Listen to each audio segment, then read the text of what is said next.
What's going on, Scrub Nation? And hello to my NCG family. It is I, the King of Scrubs, and I am here on NCG's channel because you're so gracious to have me. And I'm here to do a deck profile from the second place Pendulum Magician player at YCS Atlanta.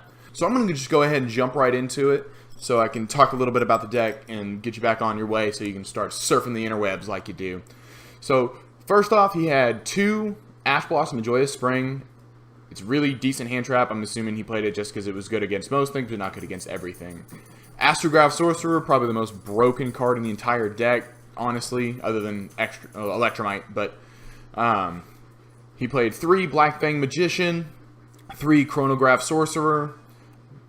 He played 2 Ghost Ogre and Snow Rabbit, 3 Harmonizing Magician, 2 Oak Dragon Magician, 3 Purple Poison Magician, 1 Stargazer Magician, 3 Supreme King Dragon Darkworm, and 2 Supreme King Gate Zero, kind of playing that little Supreme King engine that you can just search and get free advantage off of.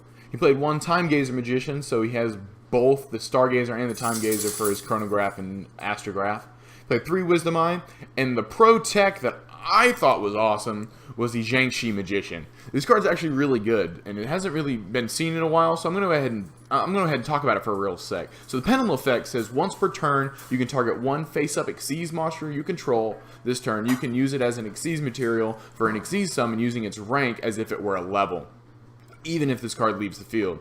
And its monster effect, since once per turn, during either player's turn, you can target 1 light monster on the field. That face-up monster has its effect negated until the end of this turn. So that's pretty good. I know I played it when in the first iteration of Magicians, so I could like counter Cosmo, maybe some Light Sword and stuff. So that's a really nice tech, and also gives them additional low scale. It's searchable off of Pendulum Call, Wisdom Eye, stuff like that. So that looks like it's it for the monsters. Moving on, so he has 1 Dragon Shrine, 3 Duelist Alliance, 1 Foolish Burial, 1 Pendulum Call, 2 Pot of Desires, 1 Star Pendulum Graph, and 1 Time Pendulum Graph, rounding the main deck off at 42 cards. So jumping into the side deck, he's got his 3rd Ash Blossom, 1 Chaos Hunter, 2 Droll and Lockbird, 2 Kamungus the Sticky String Kaiju, 1 Regeki, 2 Twin Twisters, 2 D-Barrier, 3 Evenly Matched, and the 1 of Solemn Judgment. So the side deck looks like it pretty much covers everything that he could possibly run into. I'm not necessarily a fan of 1-ofs as far as sideboard monsters are concerned, but they seem to have worked out well for him, seeing as how he got 2nd place. And lastly, we're going into the extra deck. Odd Eyes Vortex Dragon, Supreme King Dragon Starving Venom, 1 Ignister, 1 Supreme King Dragon Clearwing, 1 Abyss Dweller, his favorite card in the extra deck from what he told Agent Persuasion, Evil Swarm Nightmare. So this card has seen some use in the past, but it is absolutely ridiculous. It takes 2 level 4 dark monsters, and it says when your opponent special summons a monster, except during the damage step, you can detach 1 Xyz material from this card, change that special summon monsters to face down defense position. So if they summon something into their extra deck, you can just flip that face down, and now their extra deck is locked off. I know he said that he used it a lot against the Mystical Beast stuff, so when they just summoned the Mystical Beast off of the Jackal, and he just flipped it face down, and they couldn't really do much after that. So that's pretty awesome.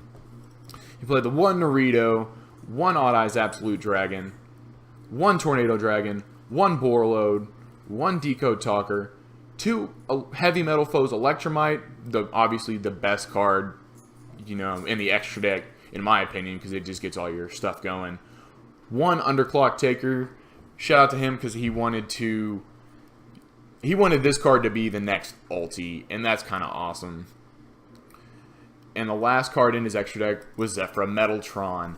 So that's it for this deck profile. Make sure if you like the video, you know, like the video, subscribe to NCG, and if you also want to see some more deck profiles from YCS Atlanta, make sure you check out my channel, King of Scrubs. I'll leave the link in the description below, so you guys can see more awesome Yu-Gi-Oh videos. Well, that's all I've got for now, guys. Shout out to DeBlessin Wilson. Shout out to you for getting 2nd place. That's all I've got. I'll see you next time, everybody. Yeah.